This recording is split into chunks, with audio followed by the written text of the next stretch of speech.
Ready. Hi, Good Haley. morning, Brian. How are you?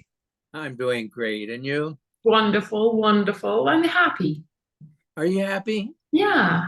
Tell me why.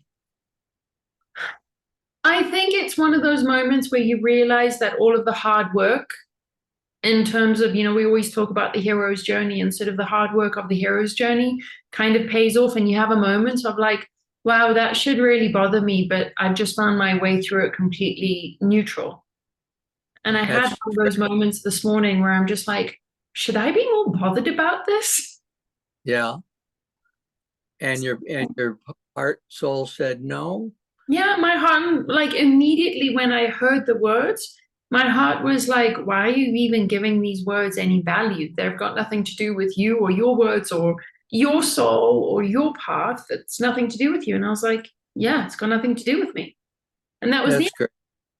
But You now know I'm it. sitting with like, shouldn't I be more bothered? Yeah, yeah. It takes practice, doesn't it?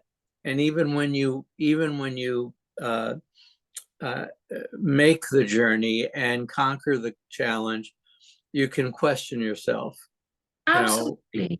And I find yeah, that that's the hardest part to explain or to find words for, because I find with a lot of my clients, they want the immediate tool.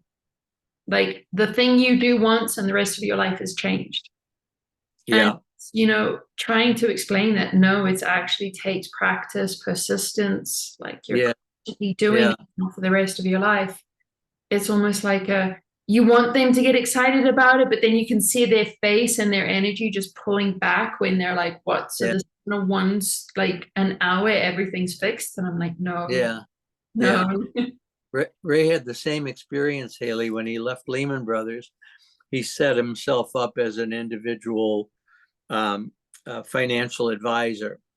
And what he found was that everyone who came to him wanted to be rich right away. And he started off with, okay, let's start with you creating a budget. Tell me how what you spend on what each month. Budget? We don't want a budget. We want to know what stock to put our money in. Yeah. And what, not just what stock, we want the stock that is going to Yeah, hit the roof tomorrow. yeah, yeah. At the time we had money and they said, we want what you have. Well, It it takes a doesn't bite. long time to get there. And then when you have it, you realize that it's not all that it's cracked up to be. Yeah, you don't really need it. The only I've said, the only time that I regret having loaned all our money and not getting it back is when I'm at a fundraiser and they ask for who can give us 5,000. And I used to be able to raise my hand. Thank you. Anybody else? We can't do that now. We can't bid. I'm in the same position. I used to donate a lot of money every year. I had like 3 or 4 causes that I would be like, I'm donating money. And I have a similar reaction where I'm like, oh, I wish I could do that. But I'm always reminded, I always hear like there's other ways. Like your way is a different way. And I'm always reminded to like bring it home, like bring it much closer to home in terms of what I can do or what is possible for me to do. Yeah, that's And good. it's an interesting thing to go from like sort of having money and having the freedom and the ability to just express that money in any way that you want without thinking about the consequences, to Yeah, then going to a thing where it's like, I have to know where this money is going to, and I have to make sure that it's the right place for it. yeah, And I do yearn sometimes for that freedom. I do yeah, like, I was so cheap and easy with money. And I feel like yeah, now I'm much more conscious, but I feel like that journey with money has been one of the most important lessons of my life. It wasn't about budgeting. It wasn't about, having a fund for a rainy day. It was just realizing that the money is part of my energy and being consistent with my energy, not just flagrantly like giving it away or just spending it. It's more about like, does this, where this money is going, align with the whole of me? Yes. And I used to love to buy stuff. The shelves behind me are loaded with things I love to buy, like an old children's, Ferris wheel or whatever. And I would get a high out of it, out of buying something. Mm-hmm. I think shopping can be just as addictive as drinking. Absolutely. It fills a hole. I think And money is just as addictive as drinking or as drugs. yeah, it's and you can't get enough, just Mm-hmm. as you can't get enough of the booze or the drugs or whatever. It leads me, if I can, if to a discussion of letting go. You and I have just talked about letting go of our ability to give money whenever we wanted. I just wrote a column and a Facebook post about how do you let go when you're not really ready. You want to pass the torch, but you're still holding on to the bottom of it. And I started it off with the, Edith Ann, Lily Tomlin's character, who said, "I'm not bossy. My ideas are just better."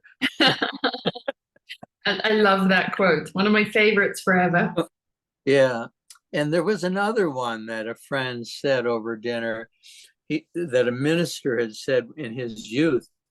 He said, "The graveyard is filled with people who thought the world couldn't get on without them." And we can get really tied into an image of ourselves, even if it's legitimate. It's not inflated, it's legitimate. And at some age, letting go and knowing that there's somebody younger than you who's ready to step on that stage, right? Or to talk to that client, I think is an age-old challenge. I don't know if it's as hard for women as it is for men, but I think a lot of men identify themselves with their work, and when they retire, they don't know who they are. I think you're spot on. I think that the way that we have been taught about how life is that our careers identify us. And our success is based 100% on our career, because the first question we always get is, what do you do? Or what have you done? And people are either like, well, you wasted your time, or wow, we want to do that. And I think, the idea of letting go for me is more about a mindset around lack versus abundance. Because I think whenever we approach the idea and the phrase letting go, we always think we're losing something. We're going to be without something. And we never really think about, well, perhaps there's more to be gained. Like, just as much as you're talking about passing the torch on to somebody else, it also means that there is a next step for you too. And I don't think we ever really give ourselves the opportunity to look in that direction. We're always looking down the hill. Who's got the torch now? Are they doing a good enough job? Are they doing exactly the way that I wanted them to do it? So I think it's just a matter of being able to turn the head and say, right, here's your part. You take it now, because I'm going to be busy on this side, looking this way.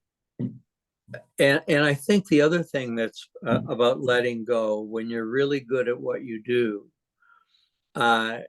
is letting go of the need to be honored and remembered. Letting go of the hope of importance. Letting go of the movie. Letting go of the movie. I'm going to a conference, and at the end of June, that's a 50th anniversary of a conference that really launched me into my work. And I'm so excited about it. And the person, and I wrote the guy 2 days ago.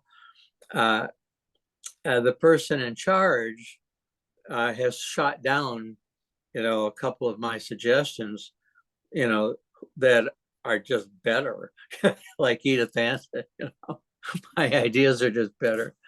And I don't know if it was that day or the next day, the Tao Te Ching asked, and we've talked about this, what's a good man?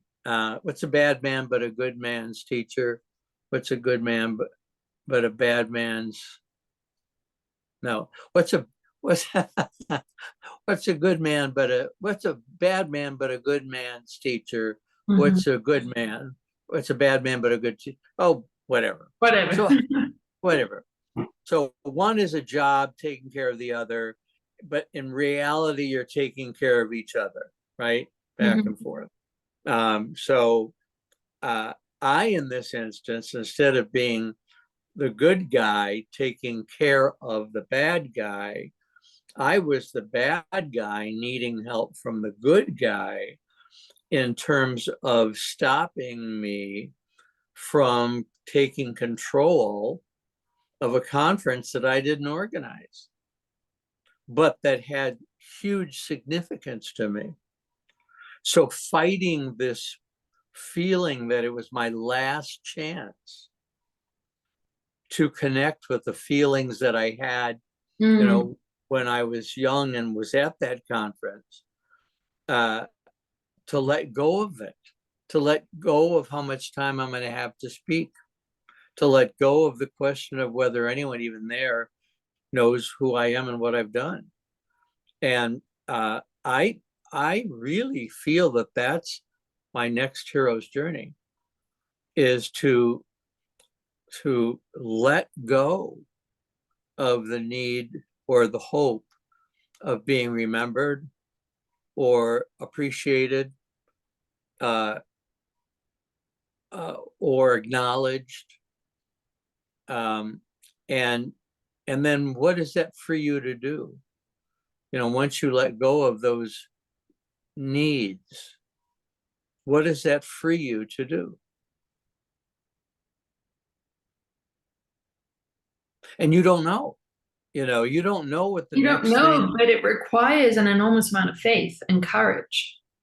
Yeah, especially when you're 76 and you feel like you've given 50 years on a particular cause and you've done good work, to think, okay, so what's next? Is it taking up watercoloring or possibly? I mean, you could be the next great artist, or writing trash novels, or what's next?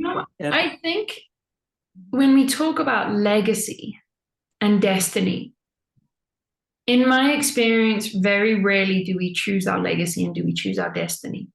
Those are sort of things that they're very big words. And I think that legacy and destiny are some of our biggest teachers, because they teach us to have that complete surrender in our soul without knowing what's on the other side, without knowing or having any certainty that you're going to be okay. Just having faith that you're going to be okay. Just having faith that when you have let go and allowed the space to manifest, that's when the next thing comes in. I think it's, just as we were talking about, I have the clients that immediately, like within 1 hour, want the solution, and they're, doing any kind of work after the 1 hour is just too much. I think we do that, and that is part of the hero's journey, is that we have to learn that the surrendering has no time limit to it. We're 100% control in it, but also when we do surrender, that's when the space opens up for things to come to us. How do we know this? Because that's the way it's worked every single step of the hero's journey. Your clients don't know how much work you've put in to be who you are today. I tell them and I remind them, because I think it's the way that I want to work and choose to work is to be very honest and to be very open to sharing when it's required. So I'm very happy to share that and tell the truth that this isn't just a manifesting magic kind of game. You have to go through some really hard things to figure out how to be open to the magic. And, when they do want that, when they tell me it's too hard or I tried it, but it's too hard, that's when I share some of my personal experience, because it was hard in the beginning for me. I remember trying to sit on the floor and meditate for 5 minutes and being like, this is impossible. I remember that. I remember crying on the floor, going through sort of dark nights of the soul. I remember falling to my knees and praying because there was nothing else I could possibly do. So I feel like that's really important to share and to let people know that there is hard stuff, but at the end of that, there is the good stuff. Not just because I'm saying it, because I experienced it. Yeah, which you started off by saying, I'm feeling happy. Yeah. That happiness is not random. It's not It's like not, it's just and it's you not work. me being ignorant either. Like I'm not No, just shutting down and focusing on sort of the positive. It's I'm looking at everything in front of me and realizing that everything has worked. All of the hard work has opened me up into the space where I can feel happiness, even when people say things to me that before would have sent me probably into a spiral of questioning everything about me. one of the things that I get from the reading of the Tao and the Wu Wei, do you read the Tao Te Ching much? I read it often. I don't read it every single day. So I read the Tao, I read the Kabbalion probably probably 5 times a year. Is that right? Is that the major book of your? Yeah. Those two Yeah. books I go to all the time. And I find that when I'm a little bit restless and I just sort of run my fingers across my books, it's one of those two books that comes out. Okay. I need to read that. I haven't read it. But the message that I keep getting from the Tao is leave it alone. Leave things alone. Like this morning in the Wu Wei, it said, the mountain is high, is big, and the hair is small. But the mountain can't be small like the hair, and the hair can't be big like the mountain. But they're both fulfilling their function. They both Yeah, exactly what they're both exactly what they're supposed to be. yeah. And I think another side to this too is from an egotistical point, we like to have the last word. We like to make a point. Mm-hmm. And I don't know who said it. It might have been somebody like Ram Dass or Alan Watts or Wayne Dyer who said, do you want to make a point or do you want to be kind? Mm, And I think that's good.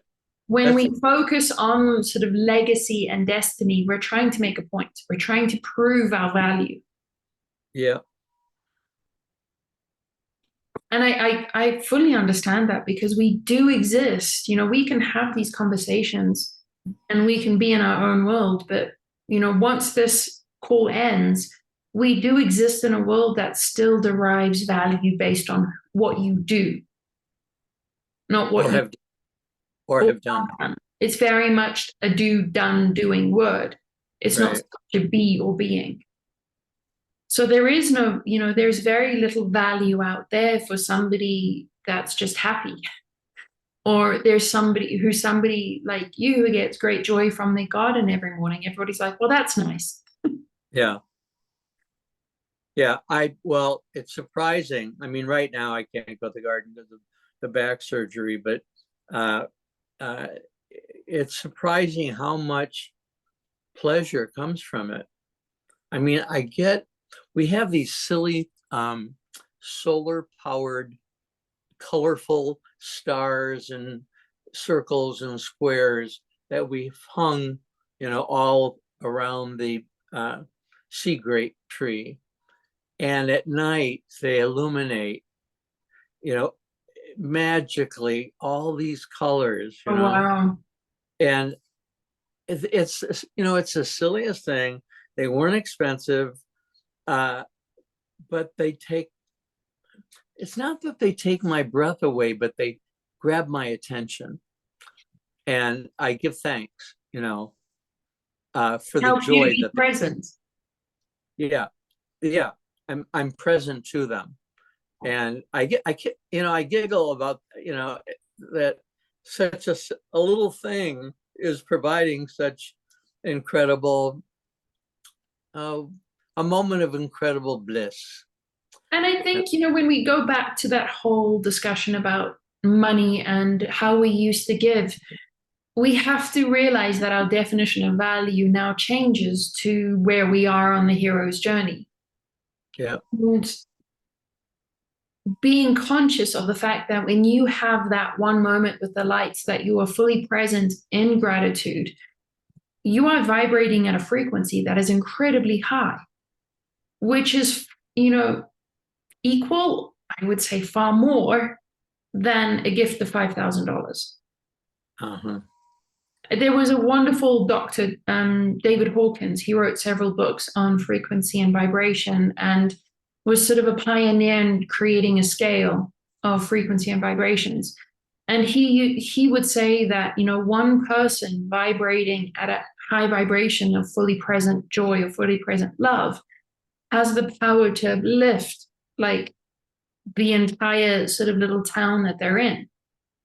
Mm-hmm. We don't put a dollar sign on that. No.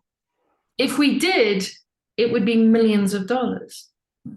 Right. And we don't actually, even after you've told me this, I won't be thinking about that because it would distract me from the joy of looking at the lights. And so I think that's where what's next is more presence without that definition of value.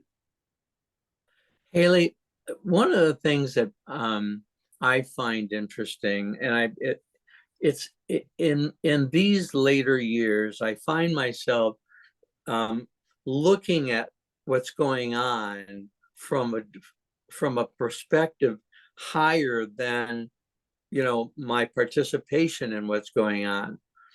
So, for instance, if the four of us at cards and dinner are talking politics, I'm aware, like a bird looking down, that we're talking politics.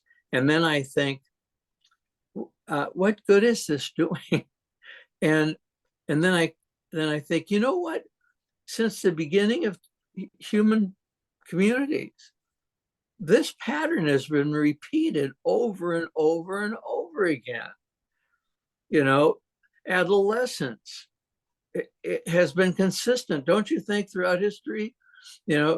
Teenage years, people letting go of control. I mean, we look at the animal kingdom and we see it clearly. We know that the old lion, is no longer the head of the pride. So, I mean, there's rather some violent. Well, there's a younger one who takes over. And it's not like they just shake hands or pause and high five pause. They have a full on fight that, lucky that they both walk away from. Yeah, and they do, and the older one is seen by the rest of the pride that your ideas aren't better anymore. Yeah, we don't want anything to do with you. Well, you can come along if you can keep up, right? And that's true for us too, but we don't have we don't have to fight. But in our brains, we have to figure out on our own often, how do I let go of this? How do I let them be in charge? So basically, you're asking, how do I not fight? Yeah, well, how do I not? I know that I have to fight with my ego. I think what's going on right now is the ego and the soul, are wrestling, wrestling, wrestling. And the soul keeps telling the ego, don't you see what you're doing? Don't you see what's happening? Yes, but do they know what I did? Do they need to know? Do you know everything that everybody who's great on this planet has done in their lives? Are you aware of all the stuff? Do you even know their names? So why are you so preoccupied? And it's this letting. It's a fascinating process for me. It's just this awareness of saying, okay, I've given you my best, and I'm still open to doing something else. I'm not, shutting the door, but I'm able to sit and rest and Have the say, awareness of the conversation going back and forth. yeah, if I can help you, let me know, but I'm not going to try to be in charge.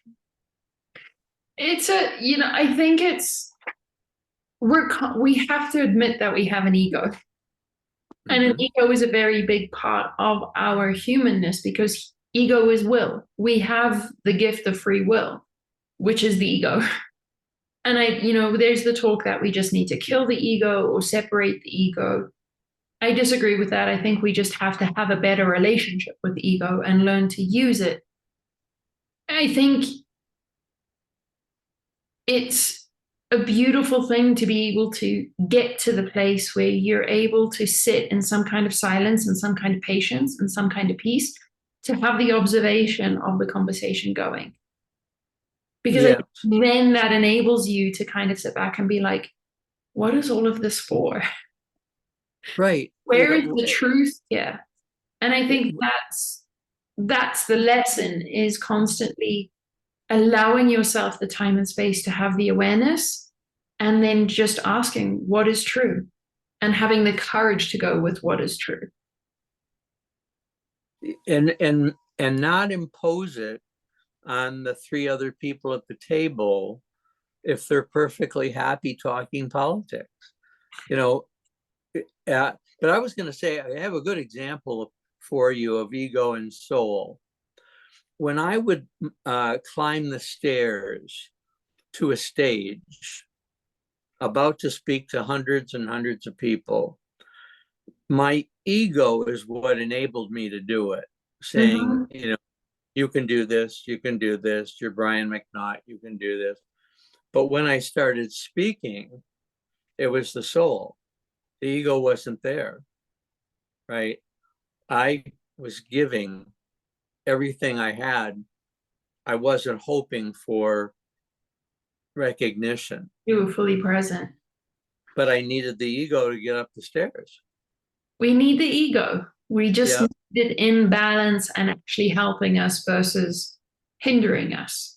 And my example of that is I need my ego to do the work that I do, because I would never be doing this work if it wasn't for my ego saying, you can actually do this. I need my ego to be able to tell some clients, I'm not working with you. I need my ego to be able to say that I can work with other clients. But once the conversation starts with you, it's completely it's your soul. It's completely it's not your ego that keeps you going in the conversation. No, you let go. I think it's the ego that helps to open or close the door. It's the soul that moves the feet through the door. Yes, and you've worked hard on your soul. You've worked hard to be aware of what vibration you're at. You've worked hard to know how to let go of things that are petty and not worth fighting over. Do you need to make a point, or do you need loving kindness? Right. And that letting go is really just learning how to use the ego for something that benefits me rather than hindering me. Because that's what letting go is. Letting go is allowing your ego to let go of it, and giving your ego something else to focus on that is more beneficial for you. Yes. And there are a lot of conversations that you end up having with your ego. Very uh, chatty. and it's an ongoing thing. Uh, and that old story about you have two wolves, and which one are you going to feed inside yourself, the good one or the one who's snarling? Uh, it's ever since we've been little, we've had to decide, and often confused about ego and sense of importance in fourth grade or high school. Um, and I think life is so cool that this has been going on, and we're sort of now, oh wow, we're being allowed to go backstage, right? We're being allowed to watch the play from backstage, realizing that they're just players. They're not really the players. They're not really the persons they're presenting to be, right? No, And then you look at yourself and question, are you the person that you're presenting to be? don't be the double standard. I like that imagery, you know, uh, and I think it's something, one of the reasons I like talking about it with you, and I think that there are people who are going to listen and identify, is that I really think this has, been going on. And is it easier today than it was in 1860 to let go of your ego? I mean, what ego did Abraham Lincoln have? And did he? Well, he didn't. He didn't have the opportunity, to grow to old age and have to let go of his awareness of his greatness. But throughout history, there have been people who've done amazing things. They too had to go through this process. I of I would agree with you. I think that it's part of the human journey to deal with these toll gates. I think how we go through them changes through the times. Mhm. And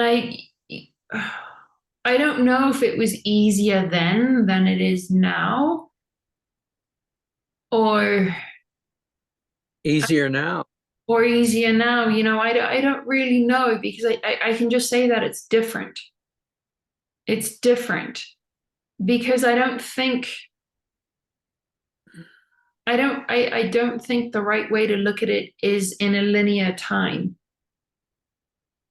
I think it's more of a spiral, and it's, we have to be humble to accept that this is a human journey. It's not unique to me. It's not unique to you.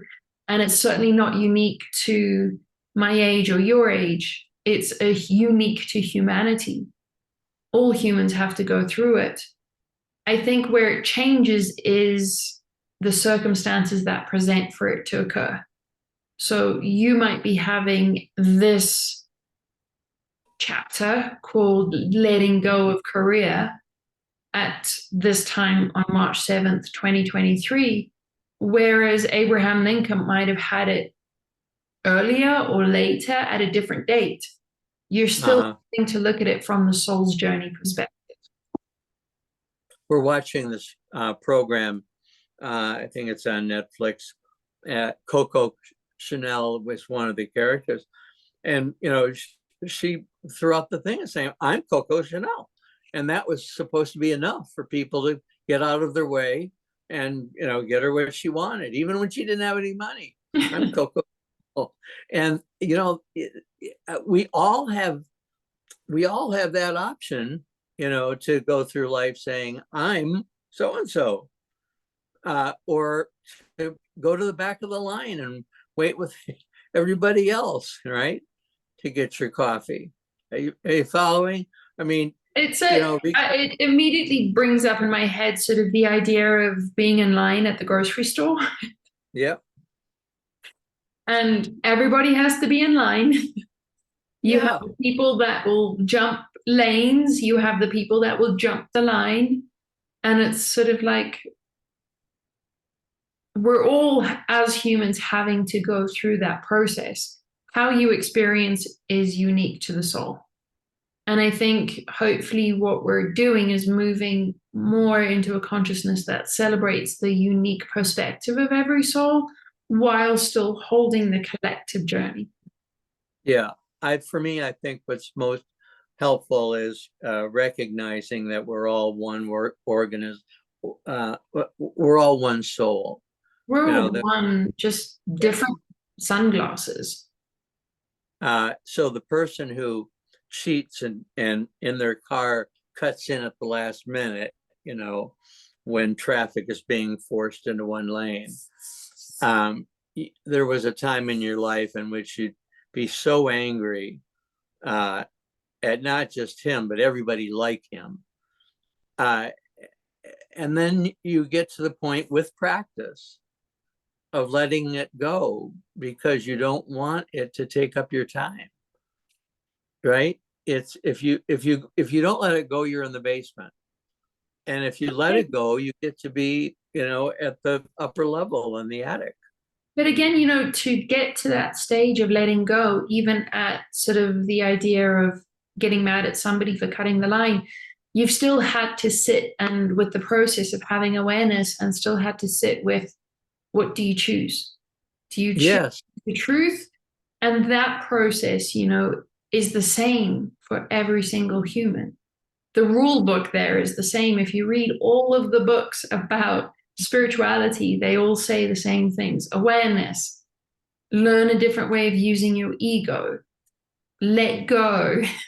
Yes. Because Yeah. it's different, the timing's different, the circumstances are different, but we're still human, we're still one, and that one tool still applies to every single human because we are one. So don't take yourself so seriously, right? And don't You're take other people so seriously. uh-huh. Well, but look with compassion because what they're doing is something that you could easily do. Absolutely. Absolutely. Uh, It's and especially I feel like in this day and age, but I just reminded myself that is this really different from what was happening in World War II or Vietnam and all these like sort of times where we have consciousness of war and terrible war. I think it's really important to remember with that exact notion of compassion that within each of us is a monster. And it goes back to the worlds. Within each of us, we have the two worlds. If we can have compassion to realize that I have that in me just as much as anybody else. uh-huh. I think there are a lot of us who would like to be physically present in the Middle East to do what we No. for us to accept that we have no control over it. That the best we can do is be aware of it, send love to it, and then be aware that what you can do is be attentive to that which is around you. Right. And I think I still, for me, it works for me to have that moment of being fully present, just like you were saying with the sea grape tree and having the lights in the sea grape tree. For me, I feel like that's the best thing that I can do for the world is to be more present, to be more in a space of love. And to share what you have if you can. Yeah. Right. So you have guests and you point out the lights and then they go, oh my God. Right. So you're going and you're sharing it, not saying I've got it and you, this tickles me and I think it'll tickle you too, because it's so fairy-like, it's so whimsical. And I think And some people get it and others don't. And I think really what you're showing in that point in time is that it's the very simple things in life that bring joy. Mm-hmm. It's the very simple things that are literally available to everybody that bring joy.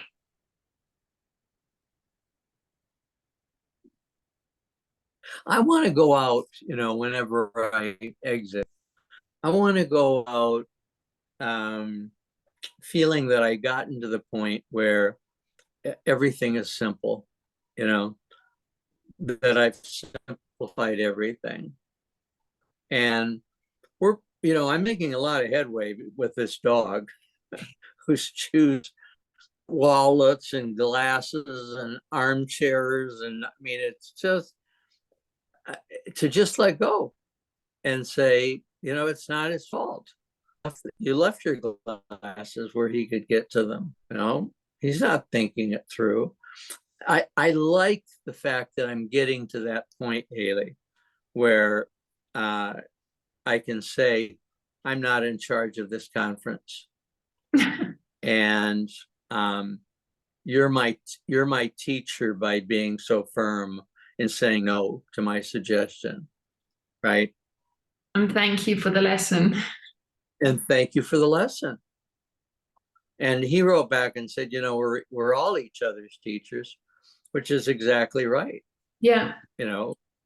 It's just accepting the fact that you're not the headmaster all the time. Through your whole life, you're not going to be the headmaster. And that you're not in charge of everything. Accepting too that you're not losing anything. You actually have an opportunity to gain more and better. Yes, engaging, right? You're disengaging from the things that are holding you back. Yeah. Like control, needing to be in control, like ego needing to be known. The more things you let go of, the freer you are, I think, to stop and look at the orchid that has just bloomed and spend 3 or 4 minutes with it. Which is your redefinition of value, because I think in letting go of sort of that side of your ego that is very focused on reputation and legacy and destiny, you redefine value, because now your orchid creates so much more value for you. The tree and the lights in the tree create so much more value for you than your career did. Yes. But it's just the definition of value is different.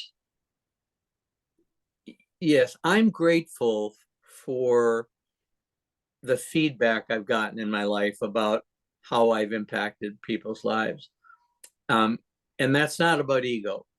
It can become about ego, but when I hear it, I dismiss it. But it pleases me nevertheless that, I'm like that hanging thing with stars and that's lit up in the tree. at night. That I've given them a moment, and I'm glad about that.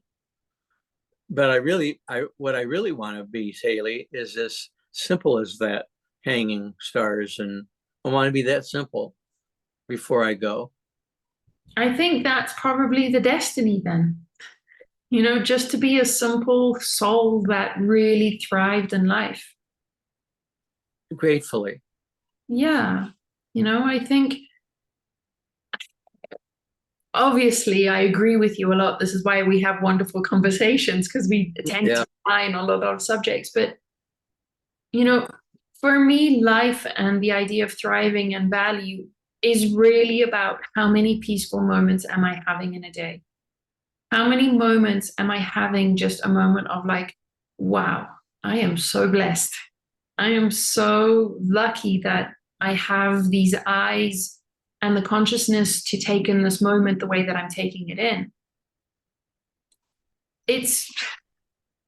For me, that's life. That's the simplification of I'm okay with whatever happens. Obviously, if it's hard, it's going to be hard. I'm not terribly excited about that. But I feel like the more that I can be present with the simple things of life, the easier the hard things will be. And so, Hayley, in those moments of peace, uh, the example of the butterfly flapping its wings and impacting things around the world, you're contributing to the peace of the Whoa. organism, Yeah. of the world, of the soul, right? Uh, so there is this thing that some call the Tao, some call God, some call Holy Spirit. But if each of us is working to get to that point of awareness and simplicity and gratitude and love, it glows in this organism. And I Do you think agree?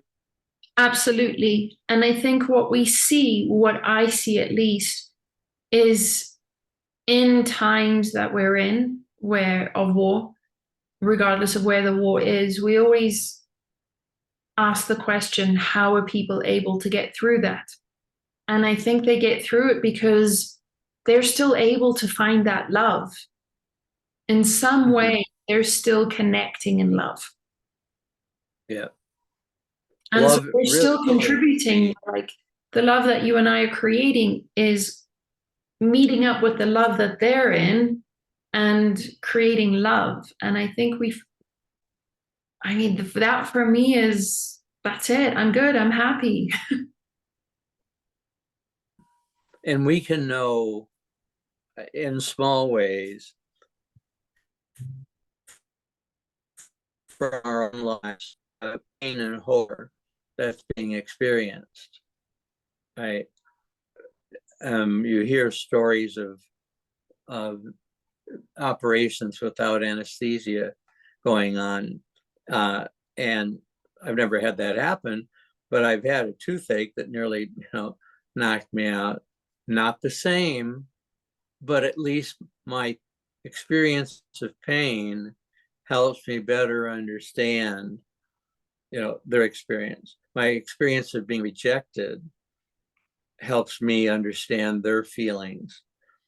Not the same, Not, but I think there's, that's compassion is yeah. I can understand what you're going through so I can, send you love and be like, I get it. I'm in a place of love with you. And Mm, you like, I also, part of that compassion, I think too, is being able to say thank you for showing this. Thank you for being the brave soul that is the headline for this.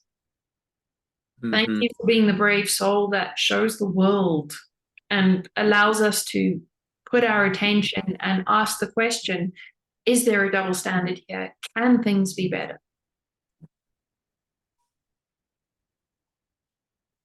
We can't individually solve it. I mean, there's so many things going on that we just can't solve, but Don't we can do our part. We can do our part individually. And I Yeah. think I firmly believe at this point in my life that to be able to solve it at the grander scale, we have to solve it at the individual level. And I think that's where we have enormous power is that every single one of us can look at everything that's going on the grander scale and ask, how am I being that person in my individual life? How am I holding those double standards in my personal life and resolving them so you're not doing it at an individual level? I think Right. that then will help the collective. I think we're moving in that direction. I think we would like it to be a lot faster. Similar. We would like it to be in an hour. And another analogy would be uh, each of us are a knot in the rope, and our job is to untie our part Yeah. so that the rope is what it's supposed to be. It goes longer, with the Yeah. knots each taken out by the individual who recognizes that their ego or their insecurity is what's making the knot tighter. either. And yeah, I think it's, I get that it's not easy. I get that it's hard. I get that it's hard to explain.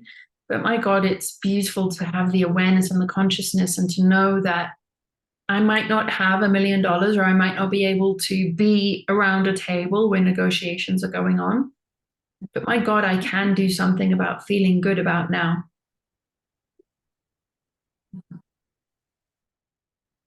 Did we freeze? Yeah, Yeah. all the time. But you stopped the recording? I just paused again. I paused it and started it again because we had internet Oh, issues. I think the internet is like, and you're done. yeah, yeah. So yeah, you've made your point. Say goodbye, Let go. let go, and move on, and be in the moment. Well, Absolutely. it is time. So I love you, my dear, and I love our conversations. And I look forward to our next one, when we're going to have a father and his daughter who's transsexual woman, and how they have a podcast themselves.